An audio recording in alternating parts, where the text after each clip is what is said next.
Miss हो रही है। अभी okay sir, thank stop you. कर दिया आपने।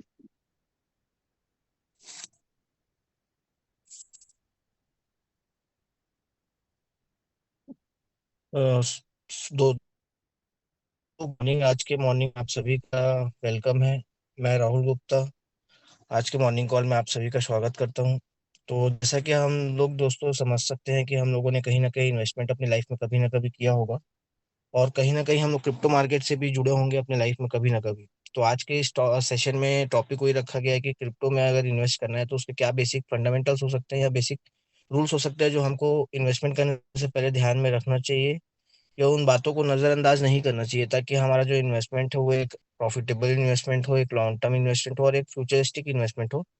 साथ ही साथ जो हमारा असेट्स है वो हमको एक अच्छा खासा प्रॉफिट देकर के जाए, और अगर कहीं पे लॉस का समय आता है या फिर कहीं पे ऐसा लगता है कि वो हमें फायदा नहीं, तो को बेसिक फंडामेंटल्स या नॉलेज बेसिक्स पता होनी चाहिए कि अगर हम उसको लॉन्ग टर्म तक होल्ड करते हैं या उसको कब हम लोग को सेल करना है। तो ये सारी चीजें हम लोग को बेसिक्स ऑफ क्रिप्टो इन्वेस्टिंग या रूल्स ऑफ क्रिप्टो इन्वेस्टिंग हमको पता होनी चाहिए।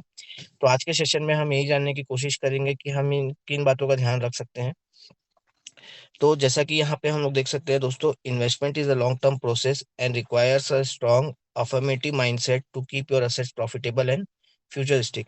कोई भी इन्वेस्टमेंट हो दोस्तों, चाहे वो क्रिप्टो में इन्वेस्टमेंट हो या फिर कोई एफडी हो या फिर कोई गोल्ड हो या फिर कोई लैंड में इन्वेस्टमेंट हो या कोई शेयर बॉन्ड में इन्वेस्टमेंट हो, वो हमेशा एक लॉन्ग टर्म प्रोसेस होता है। क्योंकि कोई भी इन्वेस्टमेंट ऐसा नहीं होता कि आज हमने इसमें इन्वेस्टमेंट किया और 2 से 4 6 महीना में हमको वो अच्छा रिटर्न दे के जा सके। बहुत सारे इन्वेस्टमेंट होते हैं जो हमको शॉर्ट टाइम में बहुत अच्छा प्रॉफिट दे देते हैं, लेकिन कभी भी हमें अगर कोई भी चीज में इन्वेस्टमेंट करें, मैं नहीं बोलता किसी एक पर्टिकुलर सेक्टर में, किसी भी चीज में इन्वेस्टमेंट करें, चाहे वो गोल्ड हो चाहे वो लैंड हो। तो लैंड में तो अक्सर हम लोग ह्यूमन नेचर है कि जब हम लोग उसको लॉन्ग टर्म इन्वेस्टमेंट ही मानते हैं, तो ऐसे ही हर एक इन्वेस्टमेंट को हमको एक लॉन्ग टर्म इन्वेस्टमेंट मानना चाहिए, क्योंकि ये एक लॉन्ग टर्म प्रोसेस होता है। क्योंकि उस प्रोसेस में वो कई बार ऊपर भी आएगा, कई बार नीचे भी आएगा, फिर से ऊपर आएगा, फिर से नीचे आएगा, और हो सकता है हम बहुत सारी उसमें अपॉर्चुनिटीज मिस भी कर दें और बहुत सारे लॉसेस से हम बच भी जाएं। इसीलिए अगर किसी भी इन्वेस्टमेंट को लॉन्ग टर्म के लिए देखा जाता है तो जनरली एवरेज कॉस्टिंग जो निकाली जाती है लॉन्ग टर्म में, वो लोगों को एक एवरेज प्रॉफिट देकर के जाता ही है। इसीलिए इन्वेस्टमेंट को एक लॉन्ग टर्म प्रोसेस बोला जाता है। और साथ ही साथ इन्वेस्टमेंट करने के पहले और बाद में भी दोस्तों एक पर्सन को एक स्ट्रांग और अफर्मेटिव माइंडसेट होना चाहिए। क्योंकि मैंने जैसे पहले भी बताया कि इन्वेस्टमेंट में बहुत सारे उतार चढ़ाव आते रहते हैं, पहले ऊपर जाता है, फिर नीचे जाता है, फिर नीचे ऊपर होता रहता है। तो इसके लिए एक स्ट्रांग माइंडसेट होता है। जनरली क्या होता है, ह्यूमन नेचर होता है और इमोशंस होते हैं कि जब वो ऊपर जाता है तो हमारा ग्रेड बढ़ते जाता है। तो जनरली देखा गया है, जैसे ही वो ऊपर जाता है या पंप होता है तो हम उसमें और इन्वेस्टमेंट करते हैं, जैसे ही वो नीचे आता है, फॉल होता है, तो लोगों के फील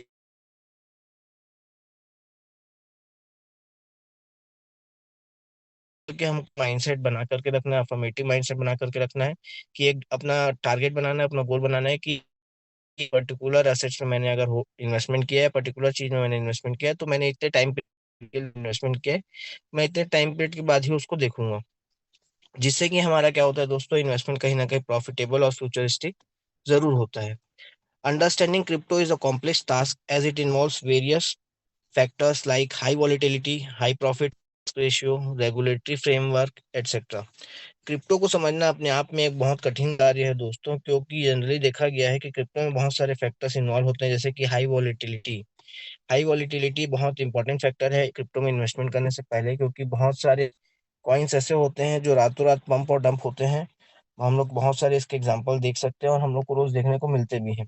तो किसी भी क्रिप्टो में इन्वेस्टमेंट करने से पहले उसके बेसिक्स को पता होना चाहिए हमको, जैसे कि हाई वॉलेटिलिटी क्या होता है कि बहुत जल्दी तेजी से वो बढ़ता भी है और बहुत तेजी से वो गिरता है। हाई रिस्क रेशियो, कहीं ना कहीं क्रिप्टो में सबका आने का उद्देश्य ये होता है कि हाई प्रॉफिट तो उसमें रहता है दोस्तों, लेकिन किसी भी चीज में अगर हाई प्रॉफिट है तो उसमें हाई रिस्क भी रहता है या फिर हाई रिस्क रेशियो भी होता है, क्योंकि जितना रिस्क होता है उतना प्रॉफिट होता है किसी भी चीजों में। रेगुलेटरी फ्रेमवर्क, आज क्रिप्टो में रेगुलेशंस की तरफ दुनिया बढ़ रही है, अलग अलग रेगुलेशंस अपने अपने कंट्री बना रहे हैं क्रिप्टो को लेकर के। तो क्रिप्टो में इन्वेस्टमेंट करने से पहले हमको अपने कंट्री के रेगुलेशंस एंड रूल्स के बारे में भी पता चाहिए। जैसे अगर हम एक्सचेंज यूज कर रहे हैं तो कितना परसेंट हमको टैक्स देना पड़ेगा, कितना परसेंट हमको टीडीएस देना पड़ेगा, ये सारे नॉलेज अगर हमको है तब तो हम एक अच्छा खासा इन्वेस्टमेंट का प्रॉफिट हम लोग ले सकते हैं। इनके अलावा दोस्तों कुछ एसेंशियल फंडामेंटल पॉइंट्स को मैंने यहाँ पे डिस्कस करने की कोशिश की है, जो हम लोग आगे के स्लाइड में समझते हैं। तो इसमें पहला पॉइंट है दोस्तों, अंडरस्टैंड बिफोर यू इन्वेस्ट। किसी भी सेक्टर में इन्वेस्टमेंट करने से पहले ये बोला जाता है कि आपको उसकी थोड़ी सी नॉलेज होनी जरूरी है या थोड़ी सी नॉलेज को लेनी चाहिए। ऐसा नहीं होना चाहिए कि हमको कोई बताया हम तुरंत उसमें डिसीजन करके इन्वेस्टमेंट कर दे। पहले उसको हमको सुनना है प्रॉपर, उसके बाद उसको हमको अपने से खुद से एग्जामिन करना है, उस पर कुछ रिसर्च करना है, खुद नॉलेज लेने की कोशिश करनी है। 2-4 दिन का आप टाइम मांगिए सामने वाले से, कोई दिक्कत नहीं है। प्रॉपर आप उसकी नॉलेज लीजिए, बेसिक नॉलेज। उसके बाद आप एक डिसीजन पे पहुंचिए और अपने खुद के डिसीजन पे पहुंचिए, किसी के बोलने पे या फिर किसी के देखा देखी में नहीं पहुंचना चाहिए। तो जनरली हम लोग को क्या क्या चीजों को इन्वेस्टमेंट करने से पहले ध्यान में रखना चाहिए। तो पहला है दोस्तों, don't invest blindly based on hype, influencers और फ्रेंड्स एडवाइस। जनरली हम लोग देखें किसी भी चीज का अगर हाइप बनता है मार्केट में तो हम उसमें इन्वेस्टमेंट करते हैं। फॉर एग्जांपल अगर मान के चलते हैं कि आज अगर बिलासपुर शहर में कोई ऐसी जमीन में कोई ऐसी एरिया में जमीन कटी है कि अगर वहाँ पे हर एक लोग जमीन ले रहे हैं, तो हम लोग के बीच में हाइप क्रिएट हो जाएगी, होड़ मच जाएगी कि हमको भी वहाँ पे जमीन लेना है, जबकि हमने उस पर कोई भी रिसर्च नहीं किया है। तो ये गलत है दोस्तों, अपना रिसर्च करना चाहिए, किसी के भी हाइप में आकर के किसी भी विषय को नहीं लेना चाहिए। कोई इन्फ्लुएंसर किसी चीज को प्रमोट कर रहा है तो हम लोग को ब्लाइंडली उस पर ट्रस्ट करके इन्वेस्टमेंट नहीं कर देना है, या अपने फ्रेंड के एडवाइस पे भी कभी भी ब्लाइंडली ट्रस्ट करके इन्वेस्टमेंट नहीं करना है। कहीं पे भी इन्वेस्टमेंट करने से पहले खुद का DOYR करना चाहिए, डू योर ओन रिसर्च। और उसके बाद अगर हमको लगता है कि ये प्रॉफिटेबल चीज हो सकता है या इन्वेस्टमेंट करने से हमको ये मददगार दे सकता है फ्यूचर में, तो हमको उसमें जरूर प्रॉफिट इन्वेस्टमेंट करना चाहिए। सेकेंड पॉइंट है दोस्तों, research the projects, white paper, use case, team and technology. किसी भी चीज में इन्वेस्टमेंट करने से या किसी भी क्रिप्टो में इन्वेस्टमेंट करने से पहले आपको कुछ बेसिक चीजों का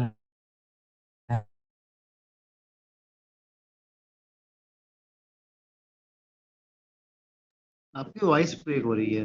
टेक्नोलॉजी काम कर रही है। आपकी वॉइस ब्रेक हो रही है। हेलो। आपकी वॉइस ब्रेक हो रही है बार बार। अच्छा।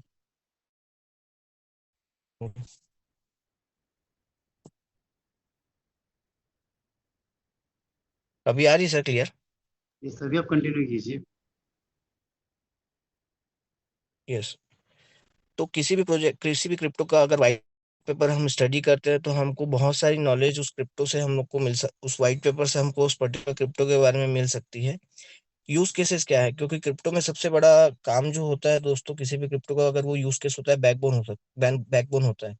अगर क्रिप्टो में अगर कोई यूज केस नहीं है तो वो ज्यादा लॉन्ग टर्म प्रोजेक्ट है नहीं। उस पर्टिकुलर क्रिप्टो के पीछे कौन सी टीम काम कर रही है, टीम फ्रंट में विजिबल है कि नहीं है, हम टीम से देख सकते हैं कि नहीं देख सकते, मिल सकते हैं कि नहीं, ये सारी चीजें बहुत इंपॉर्टेंट फैक्टर रखती है दोस्तों क्रिप्टो में इन्वेस्टमेंट करने से पहले। और टेक्नोलॉजी तो क्रिप्टो का कहीं ना कहीं मास्टरी है, तो क्रिप्टो और टेक्नोलॉजी दोनों एक साथ चलता है। तो टेक्नोलॉजी कौन सी उसमें यूज हो रही है, कौन सी उसमें टेक टीम है, ये सारी चीजें हमको ध्यान रखनी है किसी भी क्रिप्टो में इन्वेस्टमेंट करने से पहले। जैसे हमारे खुद के प्रोजेक्ट में अगर हम देखें तो हम लोगों ने अगर इन्वेस्टमेंट करने से पहले अपने व्हाइट पेपर को स्टडी किया होगा, यूज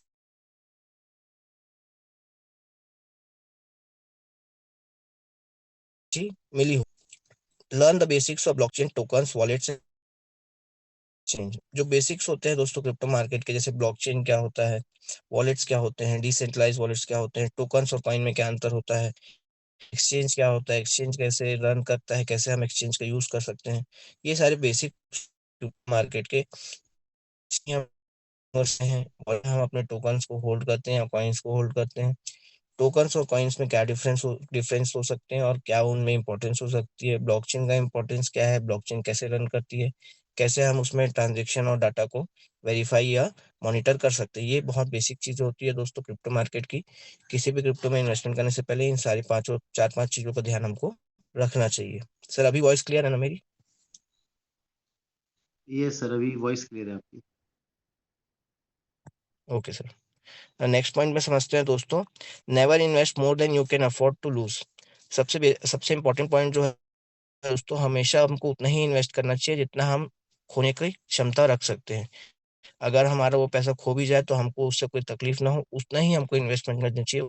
उससे ज्यादा हमको इन्वेस्टमेंट कभी भी नहीं करना चाहिए किसी भी हाइप में या किसी भी इमोशंस में आके। क्यों? क्योंकि crypto market highly volatile, prices can swing 20 to 50% in a day. Crypto में जनरली, जैसे हम लोगों ने पहले भी बात किया, कि हाई वॉलेटिलिटी होती है। एक ही दिन में 20 से 50% तक प्राइस ऊपर भी जा सकता है और प्राइस नीचे भी जा सकता है, जिसके कारण ये मार्केट को क्या ना कहीं थोड़ा सा अनसर्टेन माना जाता है, हाई वॉलेटिलिटी मानी जाती है। इसीलिए हमेशा अपना उतना ही इन्वेस्टमेंट या अमाउंट लगाना चाहिए जितना हम उसको खोने का डर हमको ना हो। Treat it like high risk investing, not guaranteed profit. जब भी आप इन्वेस्टमेंट करते हैं क्रिप्टो में, तो आप ये सोच करके इन्वेस्ट,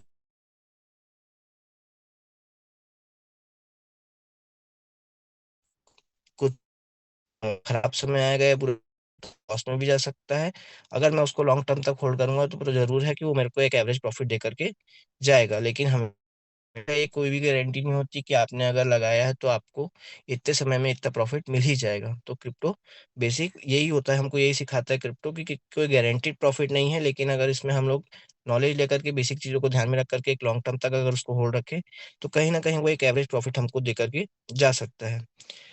नेक्स्ट पॉइंट अगर इसमें देखें दोस्तों, तो keep your emergency and essential saving separate. जो हमारे इमरजेंसी फंड होते हैं दोस्तों, जो हमारे जैसे घर के खर्चे की बात करें, या हमारे हेल्थ के खर्चों की बात कर सकते हैं, या हमारे फ्यूचर के प्लानिंग्स के लिए हम लोग जो खर्च बचा करके रखते हैं, है ना, या जो बेसिक नीड अपने पूरे करने रहते हैं हम लोग को लाइफ में, उन सब चीजों के लिए जो हम लोग सेविंग्स रखे रहते हैं, उन सेविंग्स को हम लोग को अपने क्रिप्टो इन्वेस्टमेंट या किसी भी इन्वेस्टमेंट से हम लोग को सेपरेट रखना चाहिए, अलग रखना चाहिए। उस मनी को कभी भी हमको छेड़छाड़ इन्वेस्टमेंट के लिए नहीं करना चाहिए। यही क्रिप्टो मार्केट हमको सिखाता है।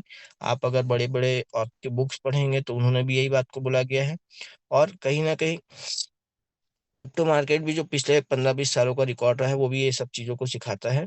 और अगर प्रॉफिट हो रहा है तो हम ये कर सकते हैं कि प्रॉफिट का जो हम लोग 30% या 50% है, उसी अमाउंट को हम लोग वापस से री इन्वेस्ट कर सकते हैं, अगर हमको अपना इन्वेस्टमेंट बढ़ाना है तो ये सारी बेसिक चीजें जो है दोस्तों, हम लोग को क्रिप्टो मार्केट कहीं ना कहीं सिखाता है। नेक्स्ट पॉइंट में अगर देखेंगे तो डाइवर्सिफाई। कभी भी हम लोग को अपना अमाउंट कहीं भी एक जगह, सिंगल जगह पे इन्वेस्टमेंट नहीं करना चाहिए। ये हम लोग शुरू से सुनते आ रहे हैं, नहीं रखना है। Don't put all your money in one coin. अब एक ही जगह पे नहीं, का मतलब ये नहीं है दोस्तों कि मार्केट में कोई भी बहुत सारे खराब प्रोजेक्ट्स आ रहे हैं या ऐसे प्रोजेक्ट्स आ रहे हैं जिनका कोई ना बेस हो, उसमें लगा दिए और रातों रात वो $2 से प्राइस ₹5 में आ गया। तो ऐसे प्रोजेक्ट में हमको काम नहीं करना है जो 3 महीने का लालच दे कि 3 महीने में हम पैसा डबल कर देंगे, $1,000 में थाईलैंड, $3,000 में हम दुबई लेकर के जाएंगे। तो ये सारे प्रोजेक्ट में हमको नहीं फंसना है, क्योंकि उनका कोई बेस है कि नहीं, हमको स्टडी जरूर करना है ना। तो अलग अलग डाइवर्सिफाई करने का मतलब है कि ये कॉइन्स हैं जो पॉपुलर कॉइन्स हैं, पॉपुलर क्रिप्टोज हैं, जैसे कि बिटकॉइन है। कोशिश करिए कि आप पोर्टफोलियो को दिन दिन ब दिन बढ़ाते जाएं, टाइम टू टाइम बढ़ाते जाएं, वीकली बढ़ाते जाएं, मंथली बढ़ाते जाएं। मॉनिटर करिए कि अगर आपका पोर्टफोलियो बढ़ रहा है तो कुछ पोर्शन आप उसको बिटकॉइन में इन्वेस्ट करिए, है ना। अगर बिटकॉइन में इन्वेस्टमेंट करने के लिए पोर्टफोलियो नहीं है तो सेकंड कॉइन जो हमारा बहुत अच्छा है, इथेरियम में आप क्या करिए, कहीं ना कहीं इन्वेस्टमेंट करिए। अल्ट कॉइन्स बहुत सारे होते हैं जो उनका भी एक सीजन यूज, तो उसमें इन्वेस्टमेंट कर सकते हैं। या बहुत सारे स्टेबल्स कॉइन्स होते हैं मार्केट में, जैसे यूएसडीटी होता है, यूएसडीसी होता है, बहुत सारे स्टेबल्स होते हैं। आजकल अपने अपनी कंट्री अपनी अपनी स्टेबल कॉइन्स लेकर के आ रही है, तो उन सब में हम लोग अपना इन्वेस्टमेंट को रख सकते हैं, क्योंकि वो देखा गया है लॉन्ग टाइम में हमको प्रॉफिट ही दे करके गया है। लेकिन इंसान क्या करता है, इन सब के बदले दूसरे चीजों में जाता है, दूसरे प्रोजेक्ट में जाता है, एक जगह से पैसे नहीं आ रहे तो दूसरी जगह पे लगा देते हैं। जबकि वो होता क्या है, जो पैसे यहाँ पे उसने लगाए थे वो भी उसने निकाल के गवा दिए, और वहां पे लगाए थे वो भी गवा दिए। तो जनरली हम लोग यही करते हैं। तो ये ना करने के बजाय थोड़ा सा अगर हम लोग नॉलेज ले लें, और जो अच्छे कॉइन्स है, स्टेबल कॉइन्स है, जो पॉपुलर कॉइन्स है, जो मदर कॉइन है, जैसे बिटकॉइन है, इथेरियम है, इन सब में अगर हम अपने इन्वेस्टमेंट करते हैं, वैसे भी ये ड्रीम होना चाहिए इन सारी चीज़ों को होल्ड करना। तो इन सब चीज़ों में जरूर अपने पैसे लगाने चाहिए दोस्तों, क्योंकि लॉन्ग टर्म में ये बहुत ज़्यादा प्रॉफिट दे करके गया है। अगर हम किसी भी इन सब कॉइन्स में से किसी भी कॉइन का अगर हम लोग पिछले एक ईयर का प्रॉफिटेबल रेशियो देखेंगे, तो कोई भी हमको लॉस दे करके नहीं गया होगा। कोई ना कोई कॉइन तो ऐसा होगा कि हमको अच्छा खासा प्रॉफिट दिया होगा, कोई कॉइन हो सकता है हमको एक एवरेज 10-12% का प्रॉफिट दिया होगा। तो ये हमको डाइवर्सिफाई ये सिखाता है कि अपने फंड्स को अगर हम कहीं से एक अच्छी जगह से अगर हम फंड ला रहे हैं, तो उसको हमको फंड को डाइवर्सिफाई भी करना है। अपने पोर्टफोलियो को दिन ब दिन एक्सपेंड करते रहना है, लेकिन ऐसे चीजों में जो ऑलरेडी मार्केट में एक अपना मुकाम या पहचान बना चुके हैं। ऐसा नहीं कि जिनको आए 2 महीना 1 महीना ही नहीं हुआ और उनका कोई बेस या यूज केस ही नहीं है। तो ये सब बातों को हमको ध्यान में रखना है दोस्तों। नेक्स्ट पॉइंट में अगर हम लोग चलें, तो थिंक लॉन्ग टर्म। जब भी हम इन्वेस्टमेंट करते हैं तो हमको, मैंने जैसे शुरू में बताया कि हमको एक लॉन्ग टर्म विजन रख करके इन्वेस्टमेंट करना है। जैसे कि हम लोग पहले होल्ड बोलते थे, अब उसको होल्डर बोल सकते हैं। तो हमेशा ये माइंडसेट रखना है कि होल्ड करने की कैपेसिटी होनी चाहिए, क्योंकि इससे बहुत सारे बेनिफिट हमको लॉन्ग टर्म में देखने को मिल सकते हैं, भले शॉर्ट टर्म में देखने को ना मिले। क्या क्या क्या क्या बेनिफिट हो सकता है, तो अवॉइड पैनिक सेलिंग इन मार्केट क्रैशेस। जब भी देखा गया है दोस्तों, मार्केट जब पैनिक होता है या मार्केट में जब क्रैश आता है, तो लोग पैनिक होकर के सेल करते हैं। जैसे कि अगर मान लेते हैं किसी का मार्केट अच्छा खासा चल रहा है और उसका मार्केट जनरली अचानक से 2 महीने के अंदर क्रैश हो गया, वो प्रोजेक्ट अच्छा है, यूज केसेस अच्छे हैं, टीम अच्छी है, टेक्नोलॉजी अच्छा है, सारा चीज अच्छा है, लेकिन कहीं ना कहीं वो क्रैश हो गया, किसी भी कारण से क्रैश हो गया, या क्रैश नहीं बोलना चाहिए, मार्केट थोड़ा सा नीचे आ गया, डंप हो, तो जनरली लोग क्या करते हैं, उस समय उसकी पैनिक सेलिंग करने लगते हैं। मतलब कि इतना सेल करते हैं कि वो जितना भी असेट्स रखे थे होल्ड करके एक प्रॉफिट लेने के लिए, या फिर जितना भी असेट्स वो इतने सालों से जमा किए थे, उन सारे असेट्स को वो लॉस में सेल करते हैं। और इससे होता क्या है, लॉन्ग टर्म में उनको अपना लॉस को झेलना पड़ता है। क्योंकि अगर वो प्रोजेक्ट अच्छा है दोस्तों, तो जाहिर सी बात है कि कभी ना कभी वो वापस से पंप जरूर होगा। तो जब भी मार्केट क्रैश होता है, तो अवॉइड हमको क्या करना है, पैनिक सेलिंग को अवॉइड करना है। मतलब वो 4 लोग सेल कर रहे हैं तो हम भी सेल कर देते हैं, ऐसा नहीं। आप अपना खुद का रिसर्च करिए, उस प्रोजेक्ट के बारे में फिर से आप छानबीन करिए। उस प्रोजेक्ट के अगर मैनेजमेंट टीम है तो उनसे बात करिए, टेक टीम है तो उनके बारे में रिसर्च करिए, यूज केसेस के बारे में रिसर्च करिए। बहुत सारी चीजें होती है जिनके बारे में हम रिसर्च कर सकते हैं और खुद का एक डिसीजन ले सकते हैं कि हमको इस समय सेल करना है कि इस समय हमको होल्ड करना है। Strong projects usually grow over years not weeks. जो भी अच्छे प्रोजेक्ट्स होते हैं दोस्तों, वो जनरली नहीं बनते या कुछ दिनों में नहीं बनते, वो उनको बनने में बहुत समय लगता है, बहुत साल लगते हैं। तो जनरली किसी प्रोजेक्ट पे भरोसा किया है और अगर उनका कोई खराब समय चल रहा है, तो आप किसी उस प्रोजेक्ट पे फिर स्टडी करिए, फिर से रिसर्च करिए और फिर से अपना विश्वास जो था, क्योंकि आपने अगर उसमें इन्वेस्टमेंट किया है तो कहीं ना कहीं आपका विश्वास रहा होगा, तो फिर से उस विश्वास को जगाने की कोशिश करिए अपने अंदर, फिर से उसका रिसर्च करिए, फिर से उसको पढ़िए, फिर से उनके लोगों से मिलिए, बातचीत करिए। तो इससे क्या होगा, आपके उस प्रोजेक्ट के बारे में विजन जो है वो क्लियर होगा।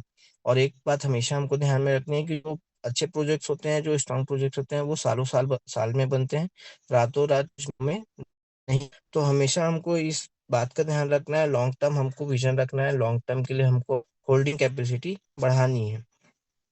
नेक्स्ट अगर हम बात करें तो use dollar cost averaging, invest in small amounts regularly. हमको क्या करना है दोस्तों, कि अगर हमारे पास एक बहुत अच्छा फंड है इन्वेस्टमेंट करने के लिए, तो एक साथ बहुत बड़ा फंड कि अगर कोई व्यक्ति डॉलर कॉस्ट एवरेजिंग करता है, कि छोटे छोटे अमाउंट्स को रेगुलर बेसिस में, जिसको हम लोग चक्रवृद्धि ब्याज भी बोलते हैं हिंदी, या फिर कंपाउंडिंग बोल सकते हैं, अगर वो हम लोग करते हैं धीरे धीरे, अगर हर हर मंथ या हर क्वार्टर में हम लोग अपने इन्वेस्टमेंट को स्मॉल अमाउंट्स में रेगुलरली बढ़ाते रहते हैं, तो वो कहीं ना कहीं हमको प्रॉफिट दे करके जाता है। और जब भी ऐसा पैनिक आता है या मार्केट में क्राइसिस आती है या थोड़ा प्राइस नीचे आता है या डंप होने की सिचुएशन, तो उस समय में हमको होल्डिंग कैपेसिटी हमारी ज्यादा बढ़ जाती है, क्योंकि हमने एक ही बार में पैसा उठा करके एक साथ नहीं लगा दिया था, हम लोगों ने थोड़ा थोड़ा उसको कंपाउंडिंग किया था। तो जनरली ये क्या होता है कि हम लोग को कहीं ना कहीं होल्डिंग कैपेसिटी हमारी बढ़ाती है, क्योंकि इससे जो हमारी एवरेजिंग है वो क्या हो जाती है, मिनिमाइज होती जाती है। सपोज मैंने अगर कोई चीज 50 रुपए में खरीदी और मैंने उसको एक क्वार्टर के बाद, अगर क्वार्टर 3 मंथ्स के बाद अगर उसकी प्राइसिंग 35 में दी, तो फिर मैंने फिर से उस फंड में इन्वेस्टमेंट कर दिया अपना फंड, तो कहीं ना मेरी एवरेजिंग हो गई, जो 50 मेरा एवरेज कॉस्ट था वो कहीं ना कहीं नीचे आएगा। तो हम लोग को भी ऐसा ही करना चाहिए कि हम लोग को जनरली अपने इन्वेस्टमेंट जो है डॉलर कॉस्ट एवरेजिंग पे निकाल करके और रेगुलर बेसिस में करनी चाहिए, छोटे छोटे अमाउंट्स एक बार में नहीं लगाना चाहिए।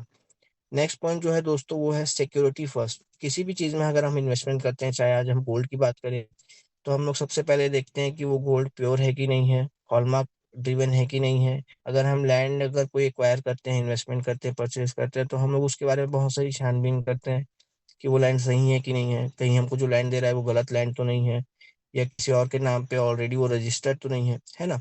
सिमिलरली अगर हम कोई म्यूचुअल फंड्स में इन्वेस्टमेंट करते हैं, तो प्रॉपर उसके बारे में पहले देख लेते हैं कि वो कंपनी कितने दिनों से चल रही है, कहीं कंपनी का रोड मैप क्लियर है कि नहीं है। तो वैसे ही अगर हम लोग क्रिप्टो में भी इन्वेस्टमेंट करते हैं, तो हम लोग को अपनी सेफ्टी का, सिक्योरिटी का ध्यान रखना है। उन सब चीजों का ध्यान हमको इस क्रिप्टो मार्केट में भी रखना है, जैसे हम मार्केट में रखते हैं, पहले छानबीन कर लेते हैं, तो वैसे ही छानबीन हमको यहाँ पे भी करना है। छानबीन करने के बाद भी बहुत सारे सेफ्टी मेजर्स बोल सकते हैं हम इसको, जो हमारी सिक्योरिटी को बढ़ा।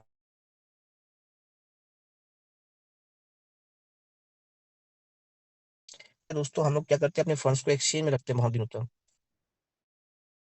तो ये जो ज्यादातर अटैक होता है क्रिप्टो में, या ज्यादातर साइबर अटैक होता है या हाईजैक होता है, अ, बोलना चाहिए, तो वो जनरली क्या होता है, क्रिप्टो मार्केट में एक्सचेंज के ऊपर होता है। जैसे हम लोगों ने हालिया फिलहाल में कॉइन डीसीएक्स का देखा होगा, उसके पहले हम लोगों ने वजीर एक्स सुना होगा।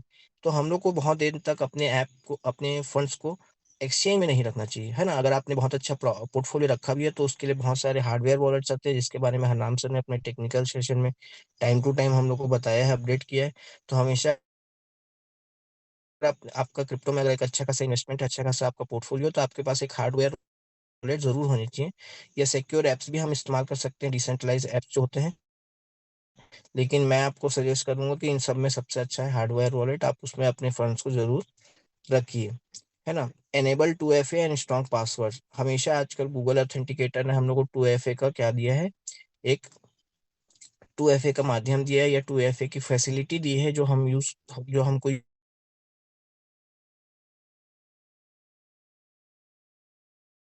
ऑथेंटिकेशन अप्रूवल नहीं करेंगे फंड्स को कोई भी हाथ नहीं लगा सकता। और स्ट्रॉन्ग पासवर्ड, भी चीज का अगर हम लोग कोई भी एक्सचेंज यूज करें या फिर कोई भी ऐप यूज करें, तो उसका एक स्ट्रॉन्ग पासवर्ड रहना चाहिए। और वो पासवर्ड जनरली हमको हमको किसी से शेयर नहीं करना चाहिए, अपने मेंबर्स के अलावा अपने टीम से भी नहीं शेयर करना चाहिए। तो ये सब सिक्योरिटी मेजर्स है जो हमको ध्यान में हम ध्यान में रख सकते हैं। इसके अलावा है बी वेयर ऑफ फिशिंग, रग पुल एंड फेक कॉइन्स। बहुत सारे मार्केट में दोस्तों आज के डेट में बहुत सारे फेक कॉइन्स भी आते हैं, जो लोगों के पैसे इकट्ठा करने के लिए आते हैं और उसके बाद कहीं ना कहीं मार्केट से गायब हो जाते हैं। अभी हाल ही फिलहाल में 2-3 दिन पहले एक कॉइन था जो $2 से $5 की प्राइस में आ गया। तो ये बहुत सारे ऐसे कॉइन्स आते हैं मार्केट में और लोगों को कहीं ना कहीं अपने तरफ अटैक करते हैं, बहुत सारे पॉन्जी स्कीम्स दे करके। तो उससे हमको दूर रहना है। जैसे कि मैंने बताया, 4-5 चीजें मेन देखनी है आपको। यूज केस क्या है, उसके पीछे टीम कौन है, उसके पीछे टेक्नोलॉजी क्या है। क्योंकि जनरली क्रिप्टो में आपको आसानी से ये सुनने को मिलेगा कि इनके जो ओनर है वो बाहर के हैं, या इनकी जो टीम है वो बाहर की है। तो बाहर के लोग तो बहुत होता है, टीम होती है, टेक्नोलॉजी होती है ना? उन सब चीजों को अगर हम अध्ययन करें, स्टडी करें, उसके बाद में इन्वेस्टमेंट करें तो ज्यादा अच्छा है।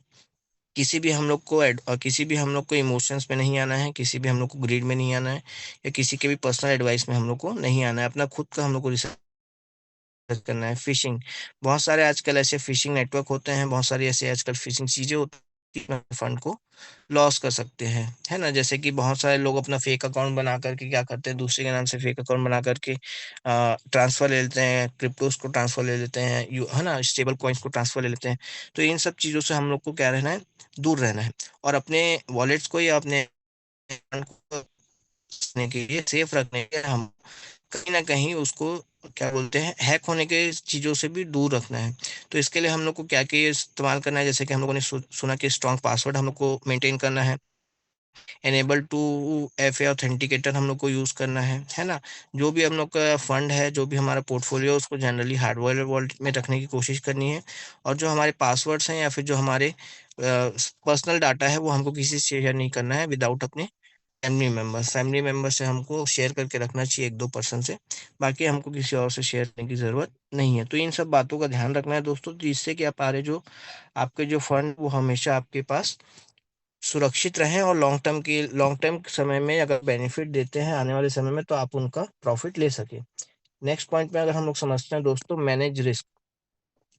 Manage risk. अगर देखिए, रिस्क तो हर एक मार्केट में होता है, चाहे कोई भी मार्केट में हम इन्वेस्टमेंट करें, चाहे क्रिप्टो मार्केट में इन्वेस्टमेंट करें, या रियल एस्टेट में इन्वेस्टमेंट करें, या गोल्ड में इन्वेस्टमेंट करें, या म्यूचुअल फंड या शेयर मार्केट में इन्वेस्टमेंट करें, हर एक जगह में रिस्क होता है। ऐसा कोई भी जगह नहीं है कि अगर वो जो इन्वेस्टमेंट कर रहे हैं उसमें रिस्क नहीं है।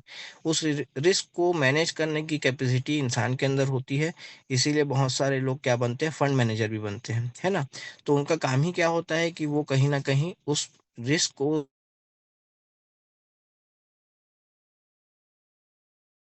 एक अच्छा खासा, तो कम से कम एक एवरेज प्रॉफिट निकाल करके देते हैं। जैसे आज हम देखें, अगर म्यूचुअल फंड के एग्जांपल लें, तो म्यूचुअल फंड क्या है दोस्तों? हम लोग अपना फंड देते हैं, हमारे फंड के केसेस में जो मैनेजर होता है या जो एजेंट होता है, वो हमारे फंड को क्या कर देता है,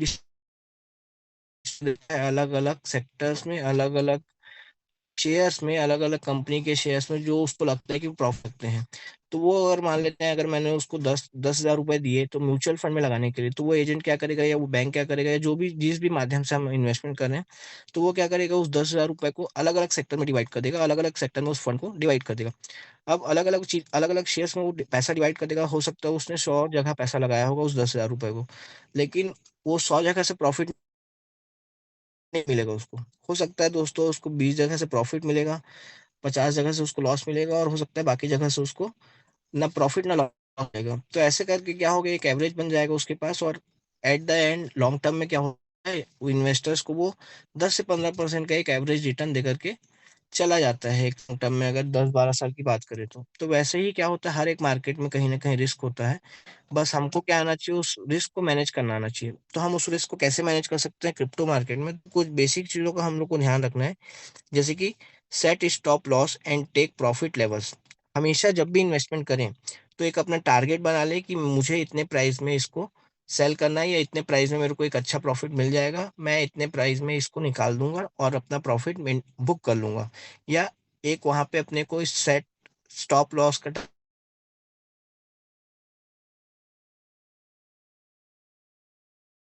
यहाँ तक प्राइस अगर जाएगा तो मैं होल्ड करूंगा, लेकिन अगर इससे प्राइस नीचे जाएगा तो वो मेरे क्या होगा, बहुत ज्यादा लॉस हो जाएगा, तो मैं यहाँ पे सेल कर दूंगा। है ना। तो ये हम लोग को जब जब भी हम लोग कहीं पे भी, तो दो चीजों का ध्यान पहला बनाना है हमको, एक प्रॉफिट, मतलब कि एक प्रॉफिट का कितने प्राइस में जाएगा, क्योंकि हमारे यहाँ पे प्रॉफिट है ना। दूसरा हमको यहाँ पे एक बनाना है कि सेट स्टॉप लॉस, मतलब अगर इस प्राइस से नीचे अगर हुआ है पर्टिकुलर कमोडिटी या शेयर या फिर क्रिप्टो, तो मुझे कहीं ना कहीं लॉस प्राइस को भी हम लोग को पहले से टारगेट या सेट कर लेना है। ये सेट करने का फायदा ये है दोस्तों, आपको अपना एग्जिट और एंट्री पॉइंट पता होगा। अगर आपको पता है कि कहीं ना कहीं आपको प्रॉफिट अगर मिलेगा, तो आपको पता है कि अगर मैं सेल करूंगा प्रॉफिट ही होगा, तो आपको अपना एग्जिट पॉइंट पता है। और अगर आपको अपना प्रॉफिट, आपको अपना लॉस का पॉइंट पता है, लॉस का एक पर्टिकुलर रेट पता है, तो आप उस समय के बाद वेट नहीं करेंगे, अपने इन्वेस्टमेंट को क्या करेंगे, आप कहीं ना कहीं टर्न कर लेंगे अपने एसेट्स को, आप अपनी करेंसी में, तो वहां पे क्या होगा, आपका लॉस होने का भी चांसेस कम होगा। दूसरा पॉइंट है दोस्तों, don't use high leverage trading unless you are experienced, it can wipe you out. Generally देखा क्या है दोस्तों, कि हम लोग को अगर थोड़ा सा नॉलेज हो जाता है, तो हम लोग बहुत सारे फंड को एक साथ क्या कर देते हैं, ट्रेडिंग में यूज कर देते हैं क्रिप्टो में। तो कभी भी हम लोग को बहुत बड़ा फंड ट्रेडिंग में क्रिप्टो में यूज नहीं करना चाहिए, क्योंकि ट्रेडिंग अपने आप में क्या है, 5 रुपए में अभी खरीदे, 1 घंटे बाद 7 रुपए में बेचे, ट्रेडिंग का मतलब यही होता है। इसी मानसिकता से या फिर इसी मेंटेलिटी से आदमी ट्रेडिंग करता है। तो क्रिप्टो वैसे ही हाई वॉलेटिलिटी मार्केट है, तो क्रिप्टो में ट्रेडिंग अगर जब तक आपको बहुत ज्यादा एक्सपीरियंस ना हो, बहुत ज्यादा नॉलेज ना हो, तब तक ट्रेडिंग बिल्कुल भी आपको अपने फंड की बिल्कुल भी नहीं करनी चाहिए। हाई लिवरेज ट्रेडिंग तो बिल्कुल नहीं करनी चाहिए। छोटे मोटे अमाउंट करना है तो बात अलग है, एक ही बार में आपने पूरा अपना एसेट्स लगा दिया और ट्रेडिंग में, और हो सकता है कि वो आपको पूरा वाइप यू आउट कर दे, मतलब आपको पूरा आपके अमाउंट को लेकर के ही चला जाए। नेक्स्ट पॉइंट है दोस्तों, keep only a small part of your portfolio in risky meme आपका कॉइन्स और पेज न्यू प्रोजेक्ट। आपका सर पेज शो नहीं हो रहा है वाला, स्टे अपडेट के बाद पेज शो नहीं हो रहा है। Sorry sir. सर आपका पेज शो नहीं हो रहा है, मतलब प्रीवियस स्लाइड ही दिखाई दे रही है अभी यहाँ पे, स्टे अपडेटेड वाली 7 पॉइंट।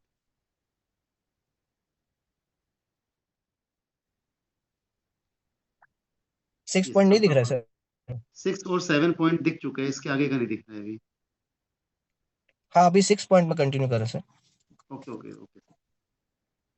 हाँ, keep only a small part of your portfolio in risky meme coins और न्यू प्रोजेक्ट्स। कभी भी जो नए प्रोजेक्ट्स आते हैं दोस्तों, या मीम कॉइन्स होते हैं, उनमें जनरली क्या होता है, अट्रैक्शन वो ज्यादा लोगों की खींचते हैं, क्योंकि उनमें हाई प्रॉफिटेबिलिटी लोगों को दिखाई जाती है, कि आज ये 10 पैसे की चीज है, आज ये 1 रुपए की चीज है, 2 रुपए की चीज है, कल ये 10 रुपए की होने वाली है। तो लोगों को लगता है अगर मैं 2 रुपए में ले लिया और 10 रुपए में बेच दिया तो मेरे को अच्छा खासा प्रॉफिट हो जाएगा। तो जनरली जो नए प्रोजेक्ट्स होते हैं या मीम कॉइन्स होते हैं, उनमें हम लोग को बहुत ज्यादा अपना पार्ट नहीं रखना है। बहुत छोटा अमाउंट जो आपको, एकदम मिनिमम अमाउंट हम लोग लगा सकते हैं मीम कॉइन में, नया प्रोजेक्ट में हम लोग एज अ ट्रायल बोल सकते हैं। तो भी हमारी किस्मत, तो बहुत छोटा अमाउंट हम लोग को मीम कॉइन में लगाना चाहिए। और नए प्रोजेक्ट जो आते हैं, नए प्रोजेक्ट जो हमको लगते हैं कि ये अच्छा, इसका आगे फ्यूचर हो सकता है, तो जनरली उसमें हमको छोटे ही अमाउंट से शुरुआत करनी चाहिए। अगर वो अच्छा होगा तो आप उसको अपने आंखों के सामने ग्रो करते देखेंगे, तो आप भी ग्रो होंगे, आपका इन्वेस्टमेंट भी ग्रो होगा। तो कहीं ना कहीं हमको जो भी हमारा पोर्टफोलियो का छोटा अमाउंट है, उसको छोटा अमाउंट को हमको शुरुआत में नए प्रोजेक्ट्स और इन्वेस्टमेंट्स में लगाने हैं। इसके बाद जो नेक्स्ट पॉइंट है दोस्तों, वो है स्टे अपडेट। अब किसी भी मार्केट में हम लोगों ने अगर इन्वेस्टमेंट किया है तो उस मार्केट की हमको इन्फॉर्मेशन टाइम टू टाइम होनी चाहिए, उसके बारे में अपडेट्स हमको पता रहने चाहिए, और इसीलिए हमको उस मार्केट अपडेट हमेशा हमको लेते रहना चाहिए। जैसे क्रिप्टो ने इन्वेस्टमेंट किया है तो क्रिप्टो के मार्केट के बारे में हम लोग को अपडेशन या knowledge time to time information लेते रहना चाहिए। Follow crypto news, regulations and global market. बहुत सारे चैनल्स हैं आज के डेट में दोस्तों सोशल मीडिया में, है ना, इंस्टाग्राम में, जहाँ से हम लोग पूरे वर्ल्ड के लेवल में हम लोग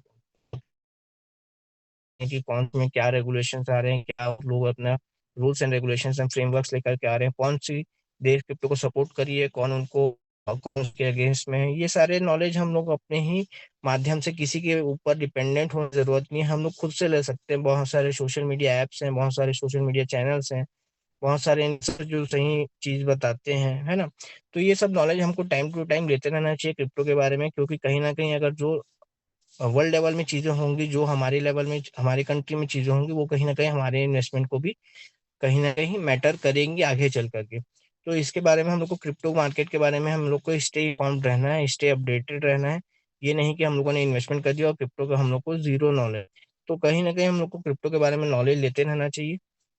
सेकेंड पॉइंट है join trusted communities, Reddit, Twitter, x, Discord groups. बहुत सारे कम्युनिटीज जो होते हैं दोस्तों, वो ट्रस्टेड कम्युनिटीज होती है जो कि सोशल मीडिया पे अवेलेबल होती है अलग अलग ग्रुप्स के माध्यम से, जैसे रेडिट हो गया, है ना, ट्विटर हो गया, डिस्कॉर्ड हो गया। तो इस पे हम लोग को अपने आप को ज्वाइन रखने की जरूरत है। इसमें हम लोग को अच्छे खासे इन्फॉर्मेशन और नॉलेज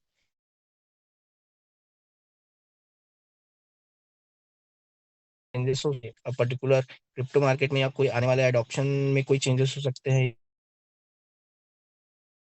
होने वाली है बुरी चीज तो ये अगर ना होगा तो हम अपने फंड को या अपने इन्वेस्टमेंट को अच्छे से मैनेज कर पाएंगे। Be aware of government policies and tax laws in your country. जैसे कि हम लोग को पता है क्रिप्टो में अभी कोई भी एक यूनिफाइड लॉ नहीं है, एक सिंगल लॉ नहीं है। हर एक कंट्री ने अपना अपना लॉ या अपना अपना रूल्स बना करके रखा है।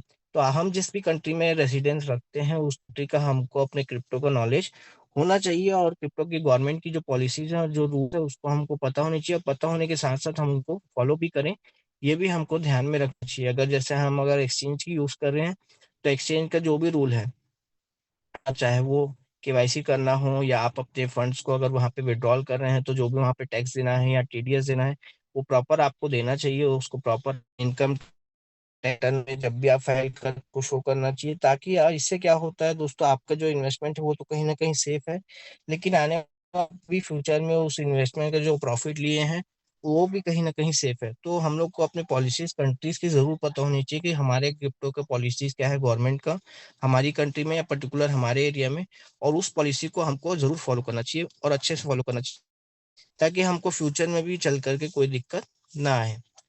नेक्स्ट पॉइंट है दोस्तों, कंट्रोल योर इमोशंस। जनरली क्या देखा गया है कि इमोशंस ही होता है दोस्तों जो हम लोग को होता है अच्छा बना, इन्वेस्टमेंट हमारे को अच्छा कर देता है या फिर इन्वेस्टमेंट हमारा डुबा देता है। तो इन्वेस्टमेंट का इमोशन दो प्रकार का हो सकता है दोस्तों। पहला हो सकता है फियर और दूसरा हो सकता है ग्रीड। और ये दोनों ही हमारे क्या है, सबसे बुरे दुश्मन हैं, क्योंकि डर भी हमको बहुत गलत तरीके से हमको हानि पहुंचा सकता है और लालच भी हमको बहुत गलत तरीके से हानि पहुंचा सकता है। अगर हम डर में कहीं ना कहीं क्या करेंगे, सेल कर देंगे अपने इन्वेस्टमेंट्स को या अपने पोर्टफोलियोज को, है ना, डर में पैनिक में आकर के, तो क्या हो जाएगा, कहीं ना कहीं वो भी एक हमारा लॉस का सिचुएशन हो सकता है। और अगर क्या हो जाएगा, ग्रीड आ जाएगा हमारे अंदर कि हमको और ज्यादा इसमें इन्वेस्टमेंट करना है, बहुत ज्यादा ग्रीड आ जाएगा। अगर मान लेते हैं हम लोगों ने एक पर्टिकुलर किया, क्रिप्टो हम $2000 प्रॉफिट दे करके जा चुका है, तो नियम क्या कहता है कि आप अपना प्रॉफिट को बुक कर लीजिए और जो अपना प्रॉफिट अमाउंट है उसको 50% वापस से इन्वेस्ट कर लीजिए, है ना। लेकिन कहीं पे वहां पे क्या आ जाता है, ग्रीड आ जाता है मन में, दूसरों के अंदर, हम ह्यूमन नेचर है, स्वाभाविक सी बात है। और इन आदमी क्या करता है, इंसान क्या करता है, और फंड जगह से ला करके उस फंड को वहां पे और इन्वेस्टमेंट कर देता है। तो वो ग्रीड में भी हमको नहीं पड़ना है, उस समय हम अपने इमोशंस को कंट्रोल करना है। इसीलिए जो फोमो क्रिएट होता है दोस्तों इंसान के अंदर, उसको हम लोग को नहीं होने देना है। जब भी मार्केट पंप होता है या मार्केट बढ़ता है तो लोगों के अंदर फोमो क्रिएट होता है, वो फियर ऑफ मिसिंग आउट है। कभी कभी दोस्तों ये फोमो क्रिएट भी किया जाता है क्रिप्टो मार्केट में, है ना, जो हम लोग को पता नहीं चलता। तो उस फोमो इमोशन को, फियर ऑफ मिसिंग आउट, मतलब लोगों के अंदर ऐसा डर आ जाता है कि हम कहीं इससे चूक ना जाएं, हम कहीं इस चीज को खरीदने से चूक ना जाएं। ऐसा जब भावना आ जाती है, ऐसा जब इमोशन आ जाता है लोगों के अंदर, तो वो ये नहीं देखता कि कहाँ से फंड आएगा, वो कहीं से भी अरेंज करके अपना पैसा ला करके लगा देता है। तो इस इमोशन को कंट्रोल करना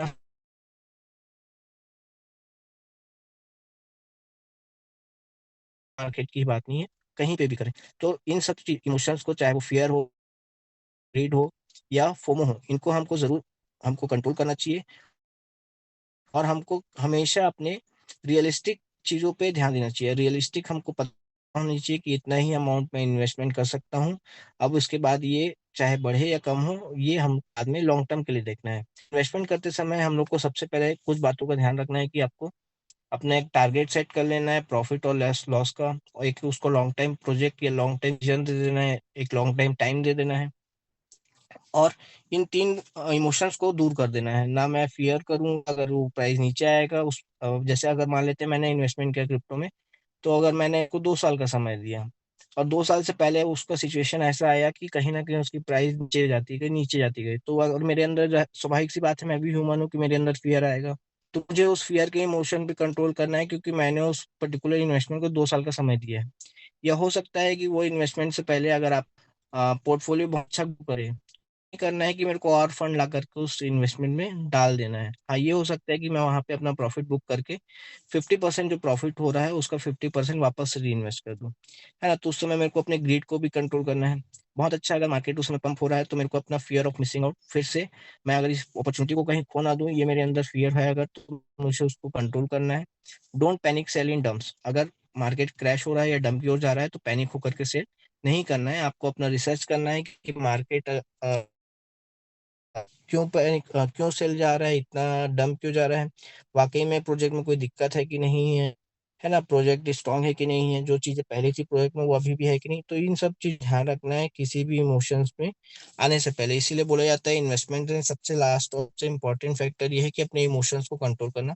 जो अपने इमोशंस पे कंट्रोल कर लेता है दोस्तों, कहीं ना कहीं वो अपने इन्वेस्टमेंट पे कंट्रोल कर लेता है, और जो अपने इन्वेस्टमेंट पे कंट्रोल कर लेता है, कहीं ना कहीं वो एक अच्छे टाइम के बाद एक अच्छे लॉन्ग टर्म में एक अच्छा खासा प्रॉफिट और एक अच्छा खासा एसेट पोर्टफोलियो बना करके मार्केट से निकलता है। इसीलिए क्रिप्टो में गोल्डन रूल बोला गया है कि crypto is a marathon not a sprint. Crypto जो है दोस्तों वो एक,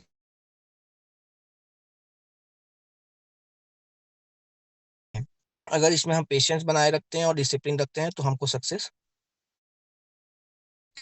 तो आज के मॉर्निंग कॉल में इतना ही था मेरी तरफ से दोस्तों। हो सकता है कि आपको बहुत सारी चीजें समझ में नहीं आई होंगी, तो कोशिश करेंगे आगे वाले सेशंस में आपको इन सारी चीजों को समझाने के लिए। और बाकी तो इतना ही था। अगर किसी को और कुछ बोलना है मनीष सर ने, तो फिर इसको एंड करते हैं, रात के अपॉर्चुनिटी कॉल में मिलते हैं। ये sir, thank you so much sir कि आपने समय दिया, और कंटेंट बहुत अच्छा था। उम्मीद है सर कि इतनी भी जानकारी लोगों को समझ में आई होगी, क्योंकि बहुत ही सिंपल चीज़ें थी, और बट कंटेंट अच्छा था। कहीं ना कहीं लोग उन चीज़ों को समझ पा रहे होंगे। तो thank you so much sir, और थैंक यू सो मच आप सभी पार्टिसिपेंट को जो अंत तक हमारे से बने रहे। दोस्तों, इस कॉल को हम यहीं पे एंड करते हैं और मिलते हैं इवनिंग के पॉजिटिव कॉल में।